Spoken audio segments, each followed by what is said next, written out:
Kembali ke Pak Dor ya. Tentunya ketika kita meninggal dunia, kita akan membawa karma-karma kita, bukan berarti harta benda yang kita bawa, Pak. Okay. Nah, ini kita berbicara dalam pergaulan bermasyarakat kita.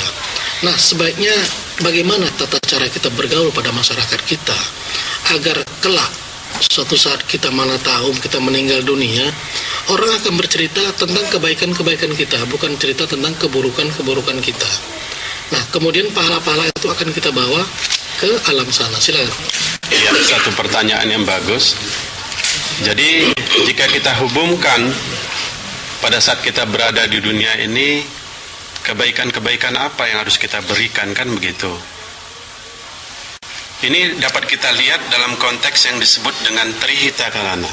Trihita karana artinya 3 hal yang memberikan kebaikan.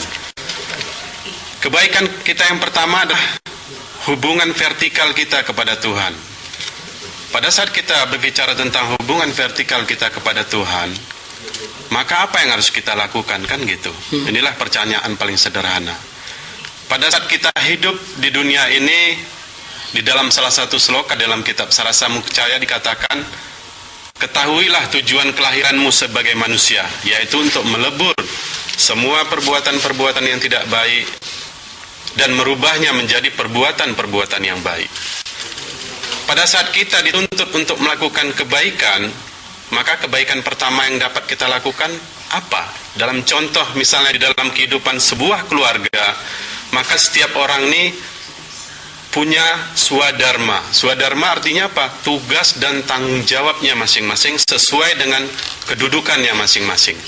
Jika dia sebagai seorang ayah, tugas dan tanggung jawabnya yang pertama adalah memberi nafkah lahir dan batin kepada istrinya. Ini yang pertama. Karena baru menikah, baru 2 orang, kan begitu Pak Raja. Tapi setelah berjalannya waktu, swadharmanya jadi meningkat. Dia juga harus bertanggung jawab terhadap anak-anaknya. Berjalan waktu lagi, tidak hanya cukup itu aja. Dia juga harus bertanggung jawab terhadap pendidikan anaknya, dan seterusnya, dan seterusnya. Ini baru berbicara tentang hal-hal yang duniawi. Bagaimana tugas dan tanggung jawab setana kedudukan terhadap sang yang dewasa?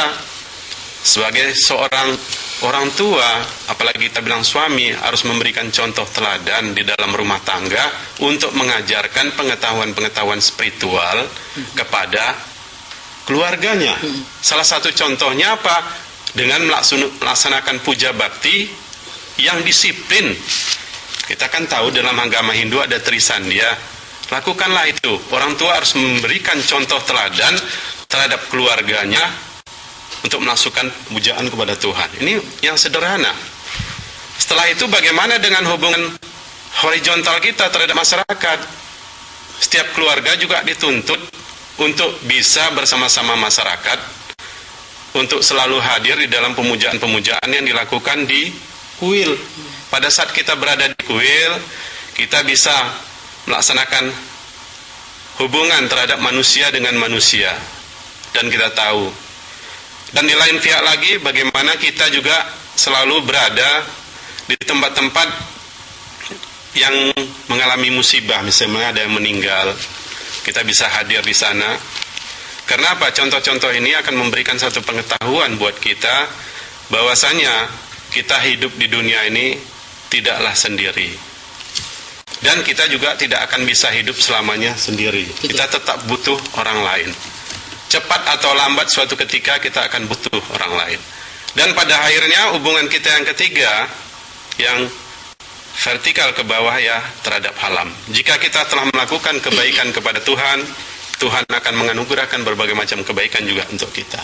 Begitu juga jika kita melakukan kebaikan kepada manusia, manusia juga akan melakukan kebaikan kepada kita. Begitu juga segala doa kita persembahkan kepada Tuhan, Tuhan juga akan memberikan kebaikan kepada lingkungan yang ada di sekitar kita. Jadi kalau kita bicara lingkungan, bukan karena hari ini kita mimbar agama Hindu, yang dengar hanya umat Hindu, lantas umat lain tidak mendapatkan manfaat. Tidak ada. Tuhan itu maha pengasih dan maha penyayang. Jadi kalau pada hari ini kita berdoa, ya Tuhan anugerahkanlah kebaikanmu untuk kota Medan ini, semua, kalau kota Medan mau baik, Indonesia harus mau baik. Kalau Indonesia mau baik, dunia ini juga harus baik. Begitulah hubungannya. Jadi kalau kita menginginkan anugerah pada hari ini PLN hidup, coba bayangkan Tidak hanya di VRI ini aja PLN hidup. Bahkan di pembangkitnya sendiri harus baik, dan operator-operator di sana juga harus baik, dan lingkungannya juga harus baik. Dengan kebaikan secara global inilah maka kita bisa mendapat kebaikan itu sendiri. Baik. Pemirsa,